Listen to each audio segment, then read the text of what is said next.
Shalom, shalom a todos os irmãos, sejam muito bem-vindos a mais um discipulado. Hoje, como os irmãos podem ver aí na arte, nós vamos iniciar uma nova série, e essa nova série vai se chamar Mussar e Midot Tovot. Mussar, normalmente traduzido como ética, e Midot Tovot, características boas. Hoje nós vamos dar uma introdução, a proposta é essa, de introduzirmos esse tema para que nós possamos trabalhar alguns traços ou características que nós podemos desenvolver, aprimorar e melhorar como ser humano. Então, não teria uma arte melhor para nós, uma imagem melhor para colocarmos do que a parábola, a imagem retratando a parábola do bom samaritano que Yeshua narrou quando foi questionado por um judeu de quem seria o seu próximo. Havia esse debate, vamos dizer assim, teológico entre os judeus de quem seria o próximo. Se o próximo seria só um outro judeu, se um próximo seria só um judeu religioso, se o próximo englobaria a todos, judeus e gentios. Só que Yeshua, como o mestre em excelência, ele não responde quem é o próximo. É muito interessante quando a gente analisa a resposta de Yeshua, porque Yeshua vai ensinar como ser o próximo. Yeshua não responde quem é o próximo, mas como você pode ser o próximo de alguém. Já para exemplificar e para chamar a atenção do maior dos mandamentos, segundo a Bíblia, segundo Yeshua, com relação ao próximo, que é Levítico 19:18. Amar o próximo como a nós mesmos. Com relação ao outro, com relação ao próximo, o amor ao próximo, ele cumpre, ele cobre todos os outros mandamentos. E Mussar, ética, e Midot Tovot, características boas, são a nossa essência, o nosso homem interior, como a Bíblia chama, que nós precisamos desenvolver. Então, toda a literatura, todo o ensino da Torá e da tradição judaica sobre Mussar e Midot Tovot procura desenvolver as virtudes das pessoas, as qualidades das pessoas, de refinar o caráter da pessoa. E no Shabat passado, nós ministramos sobre qual é o propósito, qual foi o propósito do Eterno entregar a Torá no Monte Sinai. E ali nós enumeramos vários motivos pelos quais o Eterno nos deu a Torá. E eu mencionei de forma rápida, porque a intenção era trazer esse tema e expandir ele aqui, na nossa terça-feira do discipulado, que um dos propósitos do Eterno dar a Torá para o seu povo é refinar a alma do ser humano. Então, Mussar e Midot Tovot vai trabalhar nisso. E é muito interessante porque nós vamos fazer um paralelo. Porque quando você pega a carta de Paulo aos Gálatas, no capítulo 5, onde Paulo vai tratar das obras da carne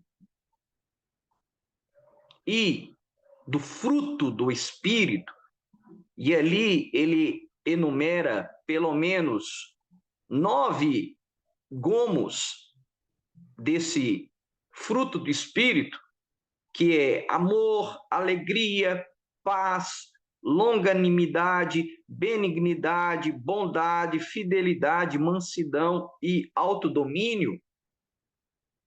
O que Paulo está dizendo que quando nós andamos no Espírito, nós produzimos esse fruto do Espírito, distribuído aí nesses 9 gomos, todos esses mencionados por Paulo,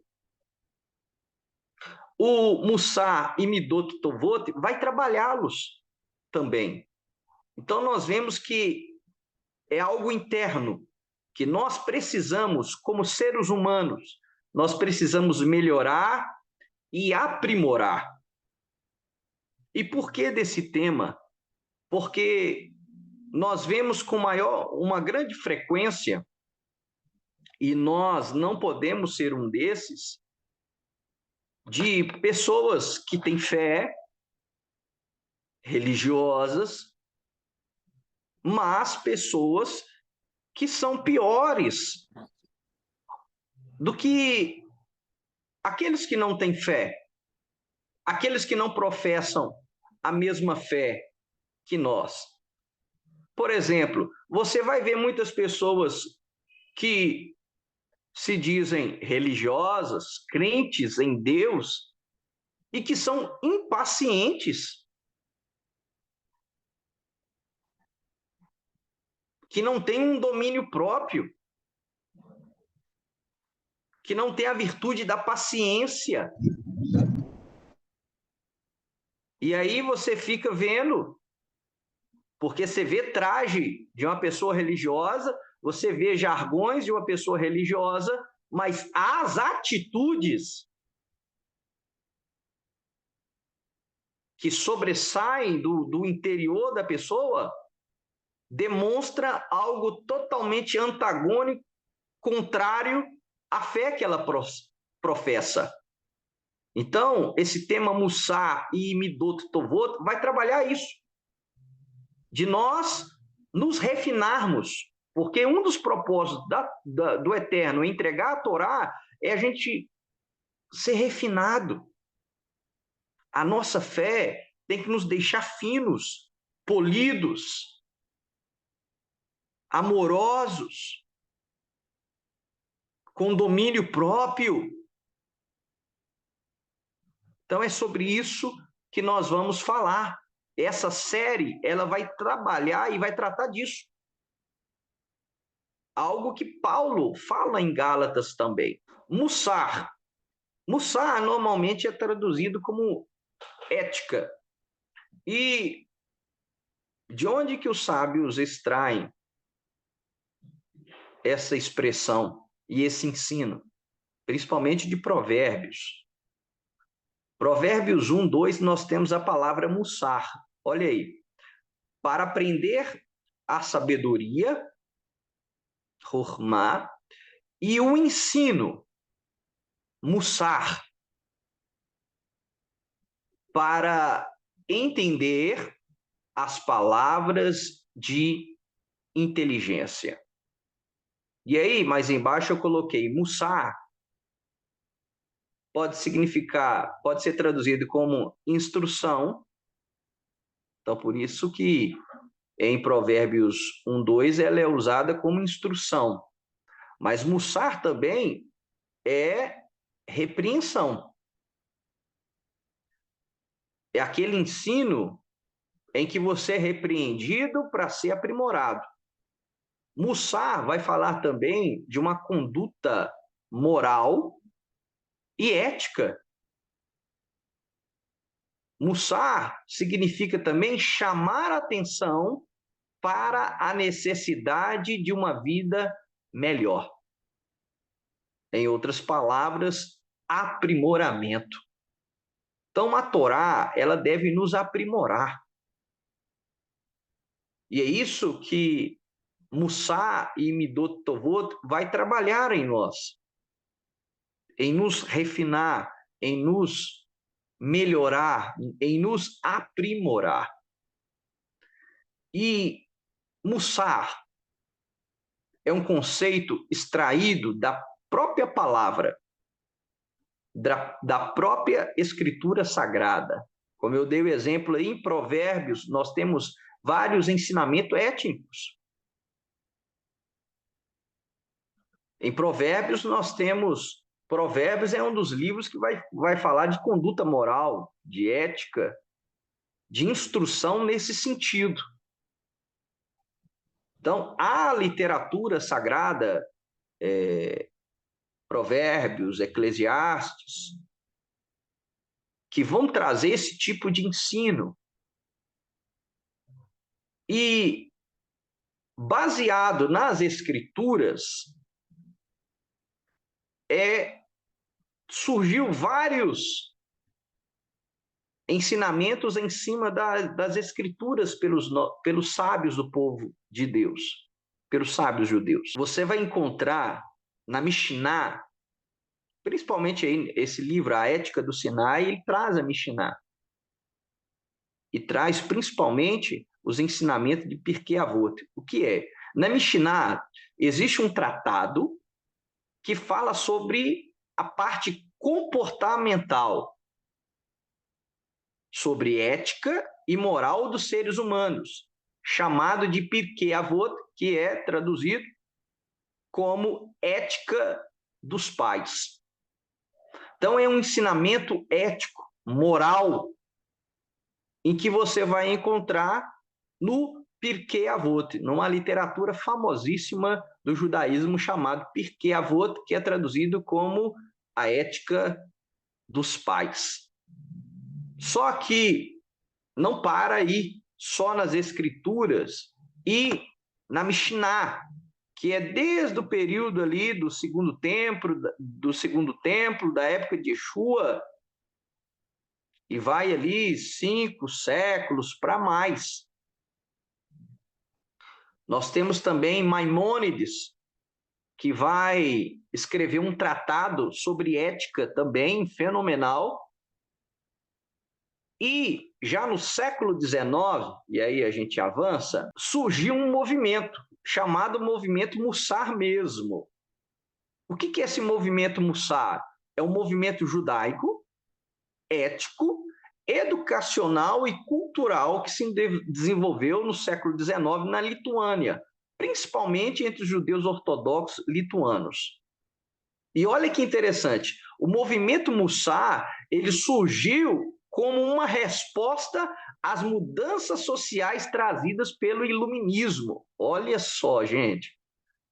E a fundação do movimento ela é atribuída a este rabino que vocês estão vendo a imagem, o Rabi Israel Lipkin Salanter, que é de 1810 a 1883. Então, é atribuído a ele essa criação desse movimento no século XIX sobre ética, sobre moral, combatendo, contrapondo aquilo que o iluminismo propunha, né? Que era se livrar das amarras da religião, que a religião escraviza um homem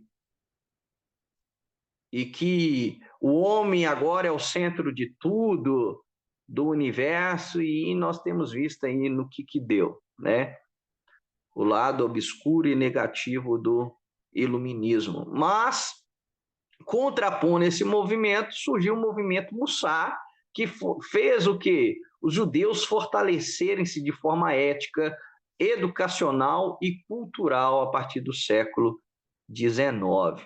Então, trouxe esse apanhado, porque quando os irmãos forem estudar e ler sobre Mussar, vocês vão encontrar na Mishnah, principalmente no Pirkei Avot, e também esse movimento Mussar, encabeçado aí pelo Rabi Israel Salanter, ok? Mas vamos voltar para o tema mussar. O que é mussar? Embora, olha que interessante, embora os mandamentos da Torá sejam apresentados de forma bastante clara, as pessoas muitas vezes têm dificuldade de segui-los. Então, isso é algo que o Mussá vai trabalhar. Porque os mandamentos da Torá, os mandamentos da lei de Deus, os mandamentos da palavra de Deus, os mandamentos de Deus, eles são claros. Mas, por mais que sejam claros, muitas das vezes nós não conseguimos guardar, cumprir e obedecer. Por quê? Porque a gente precisa de um refinamento, a gente precisa nos aprimorar, a gente precisa de nos desenvolver internamente. E o Mussar vai trabalhar isso. Só que o Mussar é um relacionamento e um desenvolvimento conjunto com o Eterno. Não é algo que é produzido por nós mesmos, porque o próprio Senhor Yeshua, ele ensina no Evangelho de João, olha, de vocês mesmos, vocês não conseguem produzir nada de bom. Então nós dependemos da atuação do Espírito. Mas sempre na Bíblia Sagrada, nós vamos ver que existe a participação humana e a ação divina. Sempre assim. Por exemplo, na palavra de Deus está lá: circuncidai os vossos corações. Então, se entende que circuncidar o coração é uma ação humana. Mas lá na frente o Eterno vai dizer: eu circuncidarei os vossos corações. Então, peraí, é uma ação humana ou é uma ação divina? É as duas coisas. Existe o esforço humano, mas existe também a ação divina. Mas eu preciso dar o meu primeiro passo. Para que eu possa receber capacitação de Deus, eu preciso dar o primeiro passo. Convertei-vos a mim. Aí nós pensamos, não, é uma ação humana. E eu converterei os vossos corações. Então é uma ação divina. É ambos. É divino, mas também humano. E nós vamos ver que esse refinamento que nós estamos propondo fazer é algo que começa no humano e vai fundir com o espiritual e com o divino. Então, qual que é a proposta do Mussar? Já que os mandamentos da Torá são claros, mas muitas das vezes nós não conseguimos guardar. Por que nós não conseguimos guardar? Porque nós não estamos nos refinando, nos aprimorando. Então, a proposta de Mussar é o quê? É uma ética baseada na virtude, baseada na ideia de que, ao cultivar virtudes interiores, melhoramos a nós mesmos. Então, é algo humano. É algo humano. É algo que precisa ser exercitado. Eu vou dar um exemplo. Sovinalut, que é um dos atributos de Midot Tovot, que significa tolerância. Ah, fulano é muito intolerante. Como que ele vai trabalhar a intolerância? Ele vai ter situações onde ele vai ter que desenvolver essa virtude interior nele, para ele melhorar isso nele. Por quê? Você não pode portar a Torá e ser intolerante. Você não tem paciência na fila, você não tem paciência no trânsito, você não tem paciência com o marido, você não tem paciência com a esposa, você não tem paciência com os filhos, você não tem paciência com seus pais. Espera aí, que incoerência é essa? Você porta e o seu comportamento ele é antagônico a isso. É contrário àquilo que você aprende, a essa virtude. Então eu preciso do Mussar. Eu preciso de cultivar essa virtude interior. Eu preciso me melhorar, me aprimorar. Isso vem através da oração, porque nós já aprendemos que um dos propósitos da oração é o quê? É lehit palel, julgar a mim mesmo. Quando eu estou orando, eu estou olhando para dentro de mim, vendo aquilo que eu preciso ser melhorado, e eu peço ao Eterno, Eterno, eu preciso ser mais tolerante, Eterno, eu preciso que o Senhor me dê mais paciência. Isso é Mussar. Então, é através das escrituras, é através da oração que eu vou desenvolver isso. O Mussar ortodoxo, ele vai até para a meditação. Só para os irmãos entenderem. Mas vamos ater aqui ao conceito bíblico. Olha só, eu coloquei aí Filipenses 2:12. O que Paulo diz? Assim, pois, amados meus, como sempre obedecestes, não só na minha presença, porém muito mais agora na minha ausência, desenvolvei a vossa salvação com temor e tremor. Olha que interessante. A fé, ela é dinâmica. Você tem que desenvolver a sua fé. Você tem que desenvolver a sua salvação. Tá vendo que a salvação é um processo? Se não fosse um processo, a palavra de Deus não mandava a gente desenvolvê-la. Então a salvação é um processo. A gente vai se desenvolvendo, como diz Paulo, de fé em fé, de glória em glória, mas eu tenho que desenvolver a minha salvação. Então a minha fé, a minha salvação, ela é dinâmica.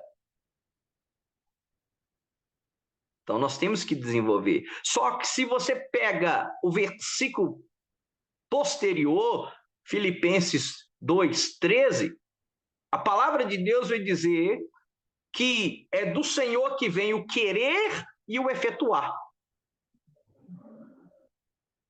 Então perceba de novo que tem que haver a iniciativa humana, o Eterno manda desenvolver a vossa salvação. Mas isso não vem só de nós, é uma atuação de Deus nas nossas vidas. É por isso que Paulo vai dizer lá em Gálatas, andar em espírito e você não vai cumprir com os desejos da carne. A carne, ela milita contra o espírito milita contra a carne. E o fruto do Espírito ou seja, o resultado da ação do Espírito Santo na sua vida é o quê?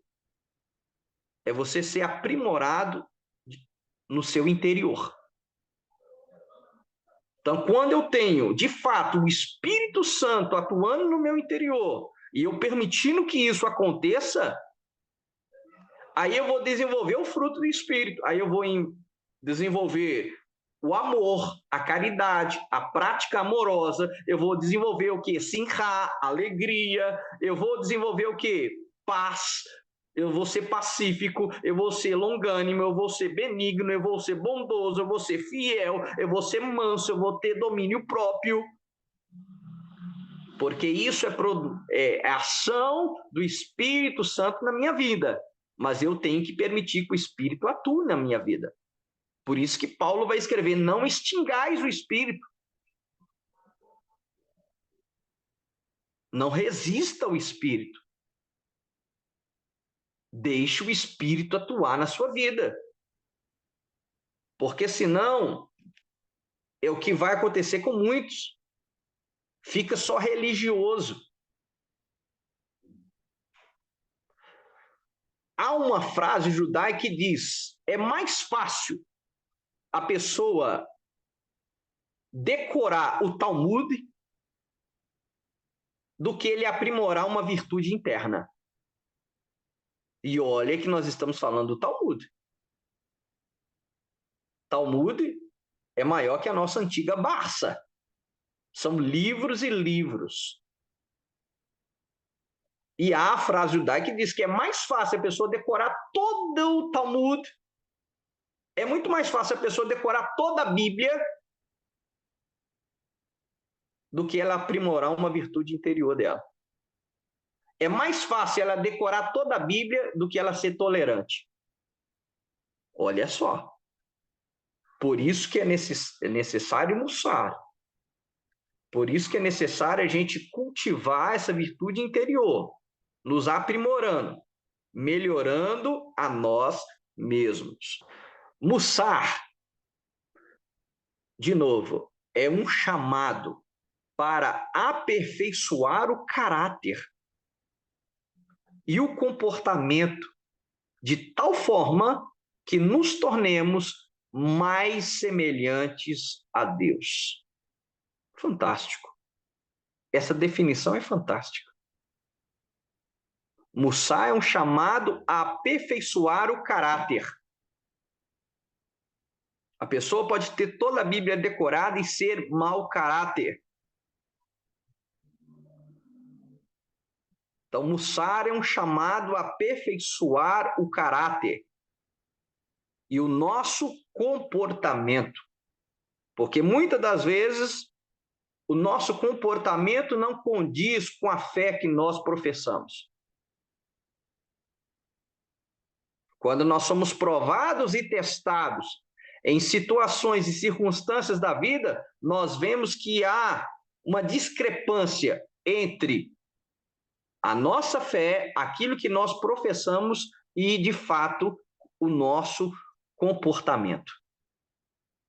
Então, mussar tem o papel e o objetivo de aperfeiçoar o nosso caráter e aperfeiçoar o nosso comportamento, nos fazendo mais honestos, mais tolerantes, mais compassivos, mais gratos, mais generosos, mais amáveis. Isso é mussar. Então, mussar é um chamado para aperfeiçoar o caráter e o comportamento, de tal forma que nos tornemos semelhantes a Deus. Aí você pode dizer, como assim ser semelhante a Deus? Impossível, não tem como. Por isso que eu coloquei os textos aí das Sagradas Escrituras. Primeiro, Mateus 5:48, ensinamento de Yeshua, que diz, portanto, sede vós perfeitos, como perfeito é o vosso Pai Celestial. E a palavra perfeito aí em hebraico é tamim. Tamim significa completo, íntegro, inteiro. E existe até uma frase de um líder protestante, avivalista muito famoso, John Wesley. John Wesley, ele sempre ensinou, o cristianismo é um convite à perfeição. E eu concordo com John Wesley. A fé bíblica, ela é um convite à perfeição. E aí nós temos Devarim, Deuteronômio 18:13. Perfeito serás para com o Senhor teu Deus.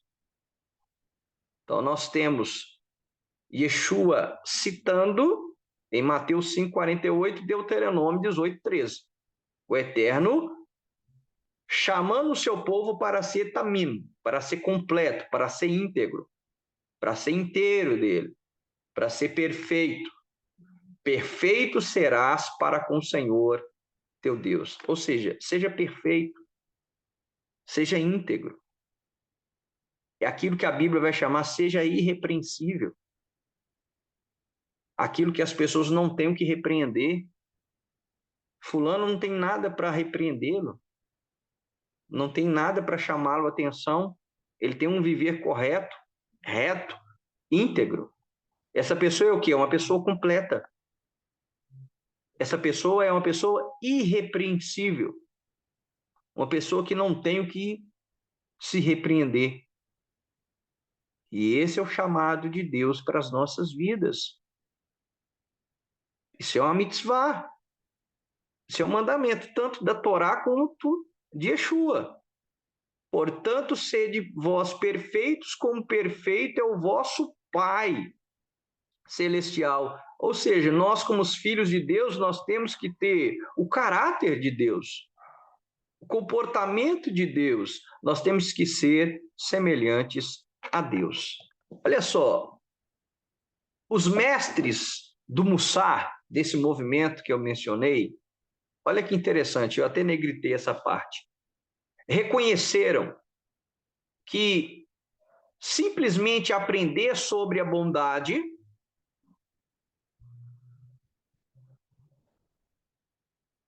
não nos torna mais gentis. Percebeu? Você pode aprender, a Bíblia pode falar, seja bondoso. Tá, eu sei que a Bíblia manda eu ser bondoso, mas como que é no meu comportamento no dia a dia? Eu sou mau, sou maléfico, eu falo mal, eu penso mal, eu pratico mal. Então, os sábios do povo de Deus reconhecem isso. Que não adianta você ensinar Torá, não adianta você ensinar os mandamentos da palavra de Deus.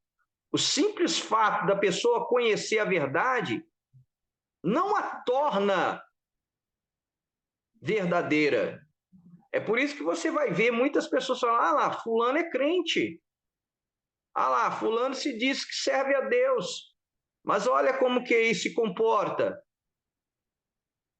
Olha a fala dele. Olha a fala dela. Olha como ela se comporta. Olha como que são os atos dela. Desonesta. Então, o simples fato de eu conhecer a palavra não me torna praticante dela. Por isso que eu tenho que desenvolver o meu homem interior. Meu homem interior tem que ter prazer na lei de Deus. E eu tenho que permitir que o Ruach HaKodesh, que o Espírito Santo de Deus atue em mim, para que eu produza o fruto do Espírito. Além disso, os mestres de Mussar, eles compreenderam que os nossos impulsos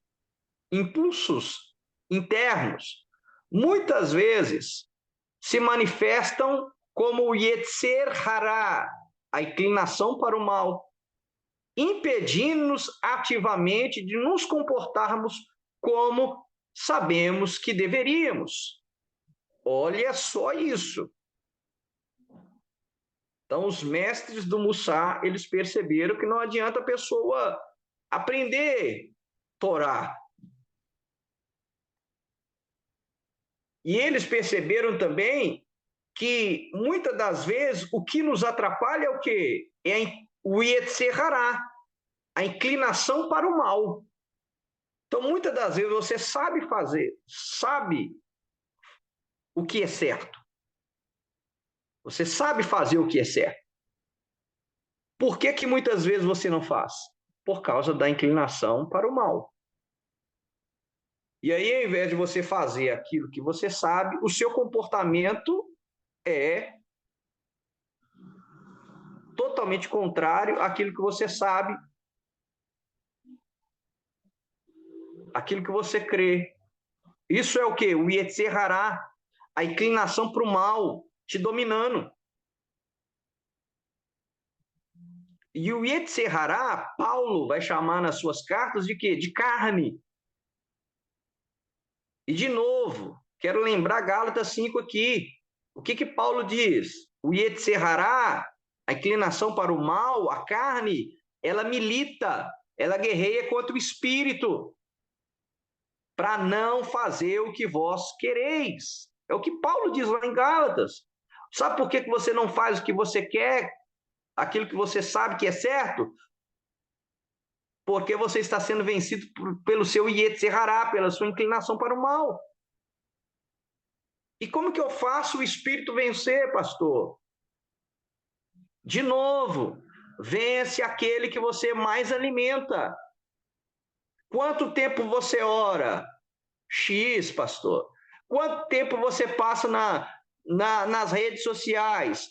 Y, pastor. Onde você passa mais tempo? No entretenimento, pastor. É em frente à televisão, é em frente ao celular, é no videogame. Ah, muito bem. E ali você está alimentando o seu Yetzer Hará. E aí não adianta, porque quando você se deparar com uma situação onde você vai ter que exercer a tolerância, você não vai conseguir exercer, porque a sua carne vai dominar o espírito e você vai ser intolerante. E aí o seu comportamento vai ser totalmente contrário à Torá que você carrega, a Torá de Yeshua.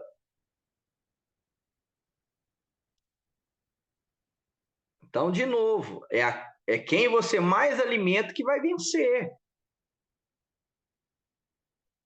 E isso é uma ação diária. É aquilo que Yeshua nos ensinou. Tomar a cruz é um movimento diário. Tomai sobre vós a cruz. Negai a si mesmo diariamente, dia após dia. Eu tenho que negar a mim mesmo, eu tenho que negar a minha carne, eu tenho que tomar a minha cruz e seguir Yeshua. É diário. Assim como o meu corpo ele precisa de alimento diário, eu preciso alimentar o meu espírito, a minha alma diariamente. Porque diariamente eu alimento o meu corpo.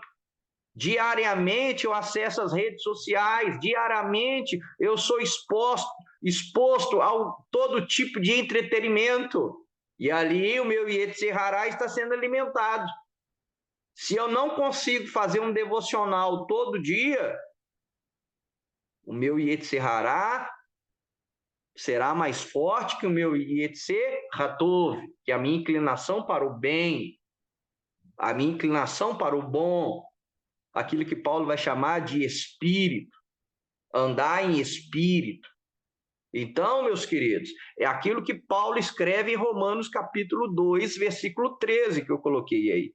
Porque os simples ouvidores da lei não são justos diante de Deus. Não adianta você ir lá na sinagoga ouvir Torá. Não adianta você vir à igreja e ouvir a pregação. O simples fato de você conhecer a Bíblia, de você ficar também assistindo pregações, estudos o dia inteiro, isso aí não vai te tornar um praticante. Porque os simples ouvidores da lei não são justos diante de Deus, mas os que praticam a lei hão de ser justificados.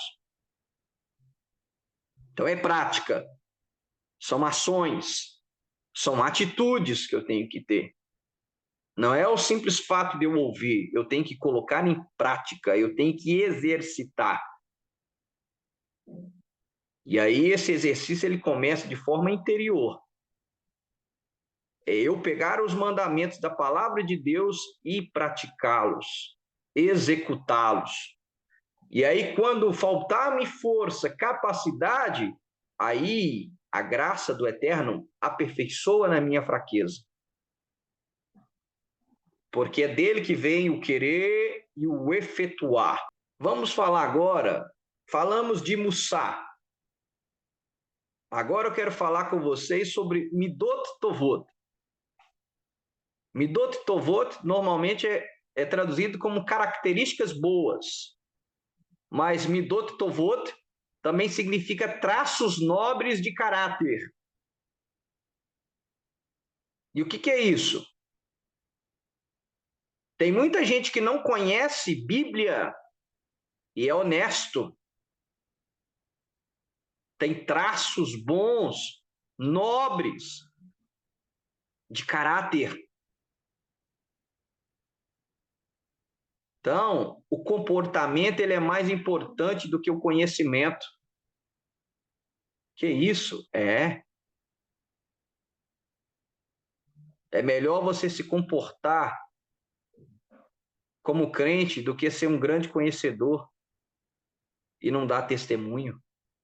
Você causa muito mais escândalo ao reino. Olha só o exemplo aí de Irívica, de Rebeca. Traços nobres de caráter foi o que o patriarca Abraão buscou ao procurar uma esposa para o seu filho Isaque. Quando Rebeca ofereceu água não apenas para Eliezer, mas também para os seus camelos, então se soube que ela era adequada para o patriarca Isaque. O quê? O que é isso? Comportamento. Traços nobres que revelam caráter.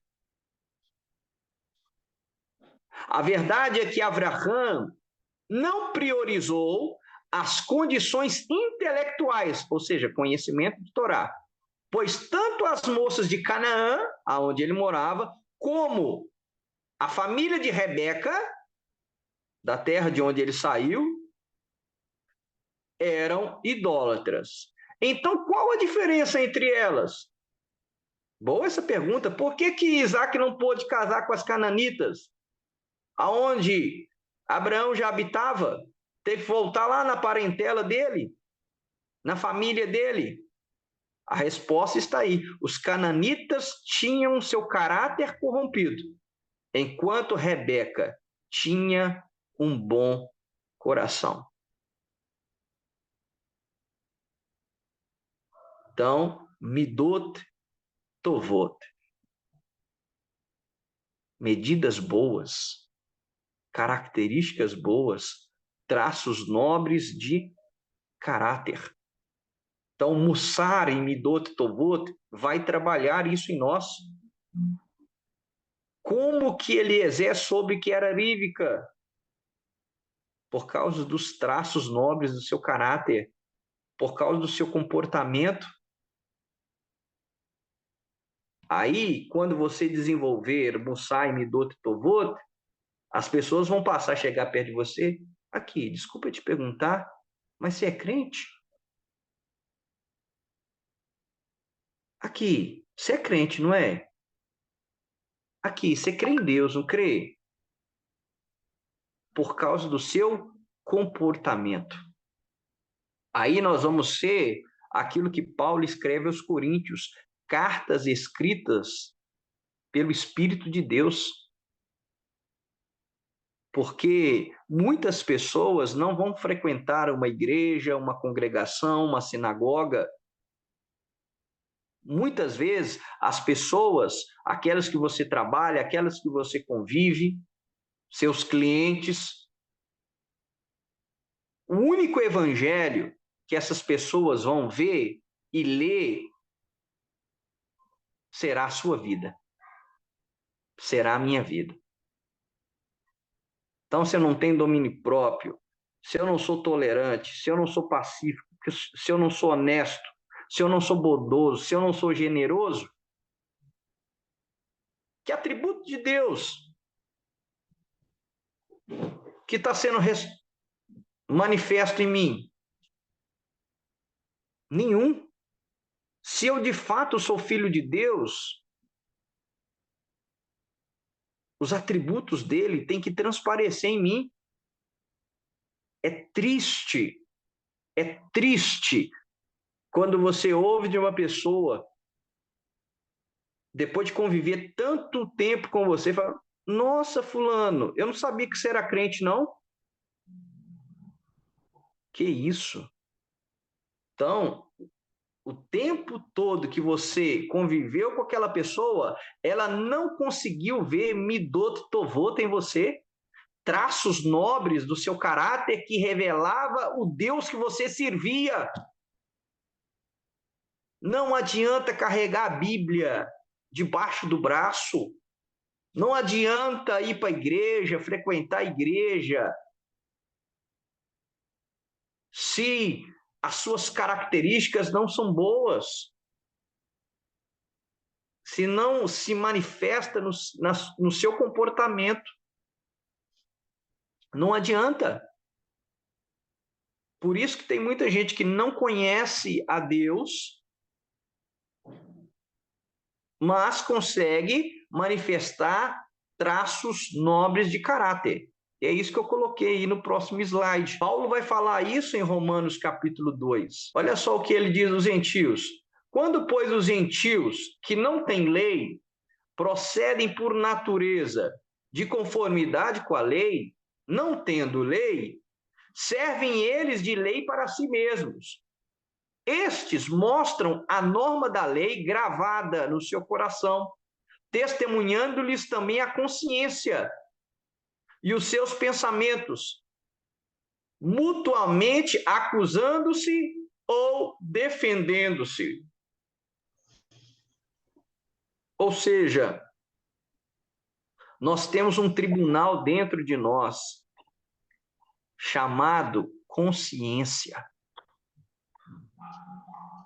Daí responde, como que fulano não conhece Bíblia, não sabe nem onde passou Bíblia, mas as obras dela, as práticas dela condizem, bate com aquilo que a palavra de Deus ensina. É a Torá escrita no coração dela, é a consciência dela. A consciência dela manifesta. Então, meus queridos, midot tovot, características boas. A palavra de Deus vai te ajudar, mas é algo que você tem que desenvolver, que é busca através da oração, através da consagração, através de fato da aplicação do conhecimento, porque o simples fato de conhecer não te garante midot tovot, pelo contrário, o que mais a gente vê é crente que não dá testemunho de crente. Crente que o seu comportamento é totalmente antagônico, contrário à palavra de Deus.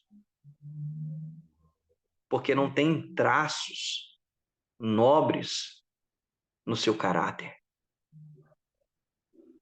E tem muito pessoa aí que não conhece a palavra de Deus, mas vive o evangelho muito melhor do que aqueles que professam crer no evangelho. É por isso que muita gente não vai para a igreja. Porque olha para a igreja e vê o quê? É aquilo que os sábios, que os mestres de Mussá entenderam. Que por mais que os mandamentos sejam claros, a pessoa não pratica ele. Porque ele está sendo vencido pelo Yetzer Hará.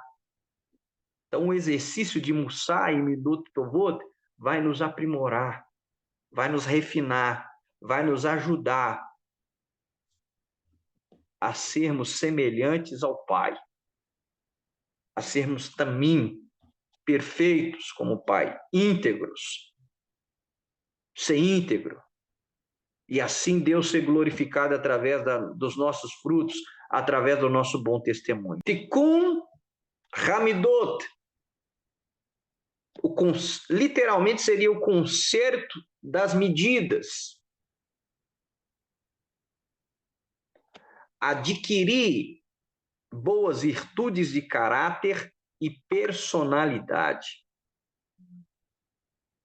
Esse é o trabalho de Midot Tovot, ou conhecido também como Tikkun, conserto da Hamidot, das medidas, conserto do nosso caráter. Isso é fantástico. Deus nos dotou com essa capacidade. Através do arrependimento, Deus apaga aquela louça já escrita. E através da techuvá, através do retorno, através do arrependimento, suas más ações, você consegue apagá-las e adquirir boas virtudes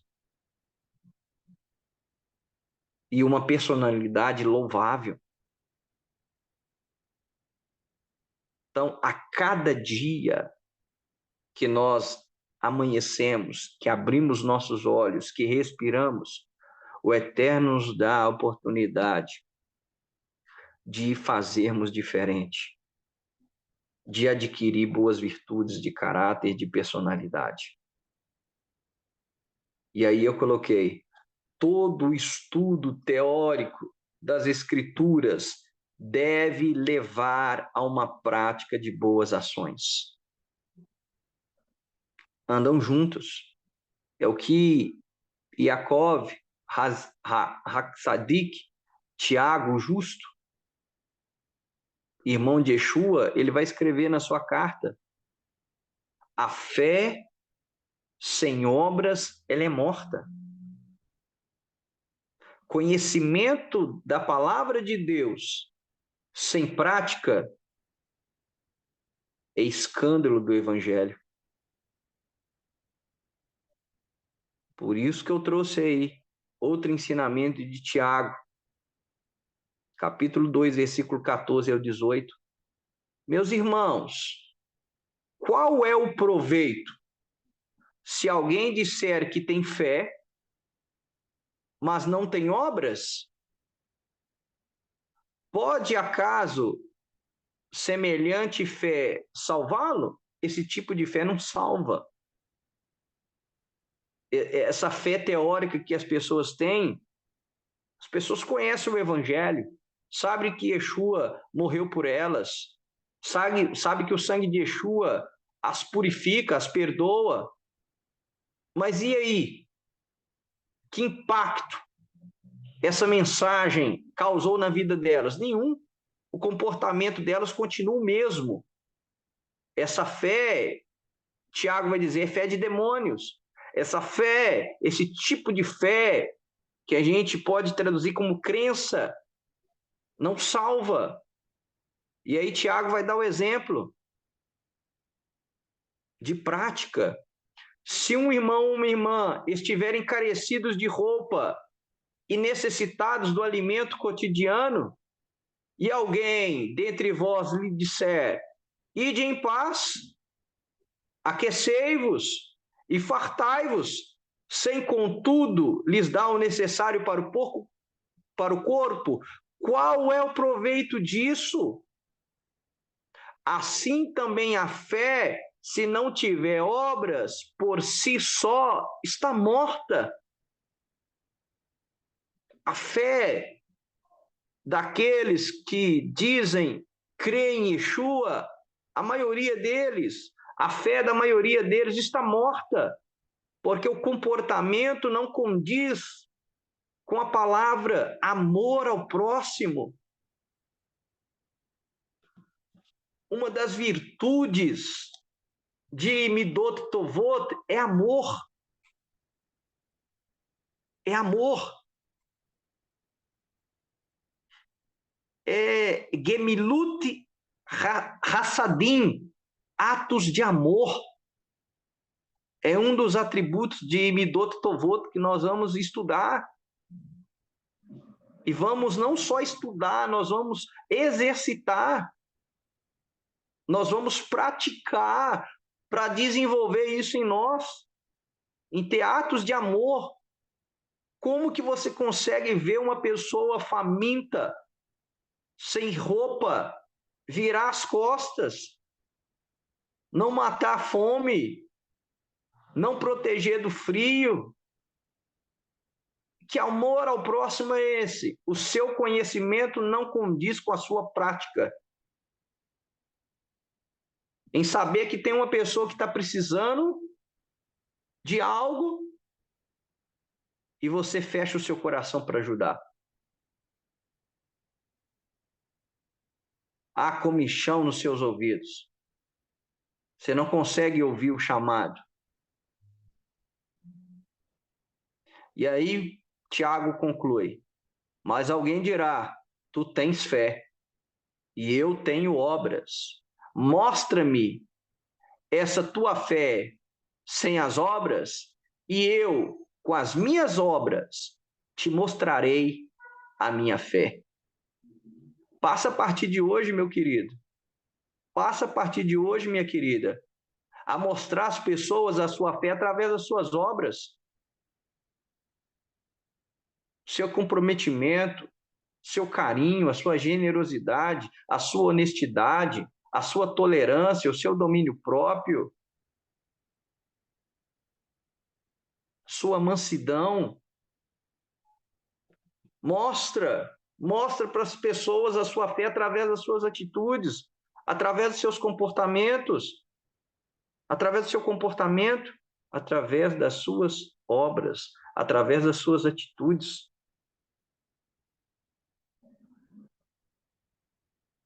Aí você vai fazer um ticum, um conserto. É tempo de consertar, irmãos. É tempo de fazer ticum, consertar as nossas medidas, os nossos comportamentos. Quero pegar esse ensinamento de Rambam, de Moshe Ben Maimon, o caminho do meio. Tenho certeza que você não vai esquecer isso mais. Você vai trilhar o caminho do meio. O que é o caminho do meio? Equilíbrio, meu querido. Tudo na vida é com equilíbrio. Você tem que ter equilíbrio. Eu tenho certeza, jamais você vai esquecer desse ensinamento, o caminho do meio. Olha só o que ensina Maimônides. Maimônides nos ensina que, de acordo com a filosofia judaica, existe um caminho mediano. É chamado também o caminho de ouro. Entre dois extremos, né? Óbvio, se é o caminho do meio, ele está entre dois extremos. Ele prossegue dizendo que, enquanto as extremidades são negativas, o caminho mediano é o caminho correto que devemos seguir. Olha só o exemplo. A título de exemplo, a virtude da generosidade, que é um dos atributos de Midot Tovot, generosidade, que em hebraico é chamado de Nedivut. Nedivut. Nós vamos exercitar a generosidade, ser mais generosos, é ceder o lugar, é ceder passagem, ser generoso. Então vamos prosseguir. A título de exemplo, a virtude da generosidade é o caminho do meio, olha só, entre a avareza, em um extremo, e o esbanjamento, no outro. Ambas sendo características indesejáveis. Olha só, uma pessoa ela tem que ser generosa. Então, a pessoa ela tem que ir no caminho do meio, ela tem que ter equilíbrio. Então, até as virtudes você tem que ter equilíbrio. É o caminho do meio. Você não pode ser extremista, porque um extremo da generosidade é a avareza, é aquele que não ajuda ninguém. É o avarento, que é um tipo de idolatria segundo Paulo. Perceba, Paulo trabalha Midot Tovot. E ele diz que a avareza é um tipo de idolatria. Então, um extremo é a avareza, eu não ajudo ninguém. E o outro extremo, esbanjamento. Aí eu já não tenho amor a bem nenhum. Eu esbanjo. Tudo que eu tenho eu dou, e aí na hora que vai ver também, tá ele lá passando necessidade. É por isso que os rabinos, desde a época de Yeshua, eles limitaram o ato de generosidade, de tzedakah. A pessoa poderia doar do seu patrimônio até 20%. Não poderia mais. Não poderia exceder a 20%. Mostrando que equilíbrio, o caminho do meio. Você não pode dar tudo. porque senão depois você está passando necessidade. É isso que exige aí algumas igrejas, né? Doe tudo. Você tem fé, irmão? Doe. Você tem fé? Você tem só esse carro aí? Doe ele. O Eterno vai te dar um outro melhor, um zero bala. Aí a pessoa vai e dá. E aí passa a andar de ônibus. Você mesmo, que acabou de receber o seu salário, deixa tudo aqui no altar de Deus. Deus vai honrar a sua fé. Aí a pessoa vai e doa. E aí fica com o aluguel atrasado e é despejado. Esse esbanjamento. O oposto é o quê? A avareza. Irmão, nós estamos precisando aqui de doar uma cesta básica. Quem ajuda com algum item? Ao camarada, eu não. Ajudar com nada, não. Se ela está assim, porque isso aí é fruto das escolhas dela, eu não tenho culpa nenhuma das escolhas negativas dela. Isso é avareza. Então você tem que sempre procurar o caminho do meio, meu querido. É o equilíbrio. Outro exemplo. A alegria, simchá, que é outra virtude de Midot Tovot. A alegria e a felicidade são qualidades nobres que se encontram entre dois defeitos extremos, que são a tristeza e a depressão, por um lado, e a euforia demasiada, por outro. Então, meu querido, até a alegria você tem que ir pelo caminho do meio. Você não pode ser muito, demasiadamente alegre, feliz, porque senão tudo você vai levar na brincadeira, tudo você vai levar na piada, nada você vai levar a sério, e aí você cruza a linha da. E aí quebra a cara. E o oposto também, o outro extremo, é a tristeza. O oposto da alegria, a tristeza profunda que leva à depressão. Então, eu não posso ir pelo extremo da tristeza, que vai me conduzir à depressão, e nem euforia demasiada, que vai me tornar um inconsequente. Então, eu tenho que ir no caminho do meio, no caminho da alegria, no caminho da felicidade, que são qualidades nobres do caráter humano, mas eu tenho que ter equilíbrio, o caminho do meio. Amém, meus queridos?